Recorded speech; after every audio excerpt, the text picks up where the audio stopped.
વડોદરાના રાણોલીમાં petrol diesel ચોરીનું કૌભાંડ પકડાયું છે. જયનારાયણ એસ્ટેટની અમ્મા રોડવેઝમાં એસઓજીએ દરોડા પાડ્યા. બીપીસીએલના ટેન્કરમાંથી પેટ્રોલ ડીઝલની ચોરી થતી હતી. એસઓજીએ એક ટ્રાન્સપોર્ટર સહિત 3 આરોપીની ધરપકડ કરી છે. પેટ્રોલ ડીઝલના કેરબા, પાઇપ, મોબાઈલ સહિત 33 લાખનો મુદ્દામાલ જપ્ત કરવામાં આવ્યો છે. તો છેલ્લા 6 વર્ષથી ટ્રાન્સપોર્ટર ચોરી કરતો હતો. ડ્રાઈવર્સને 50 રૂપિયા પ્રતિ લીટર કમિશનની લાલચે ચોરી કરાવતો હતો.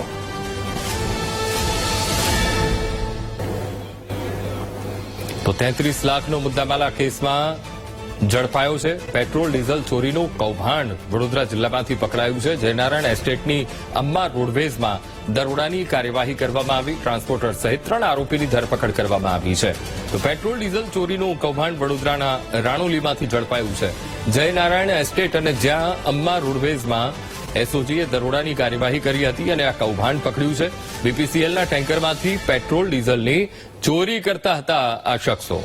એસઓજીએ એક ટ્રાન્સપોર્ટર સહિત 3 આરોપીની આ કેસ અંતર્ગત ધરપકડ કરી છે. પેટ્રોલ ડીઝલના કેરબા, પાઇપ, મોબાઈલ સહિત 33 લાખનો મુદ્દામાલ જપ્ત કર્યો છે અને આગળની તપાસ હાથ ધરી છે. છેલ્લા 6 વર્ષથી આ ટ્રાન્સપોર્ટર ચોરી કરતો હતો. ડ્રાઈવર્સને 50 રૂપિયા પ્રતિ લીટર કમિશનની લાલચ આપતો અને ત્યારબાદ ચોરીને અંજામ આપતો હતો.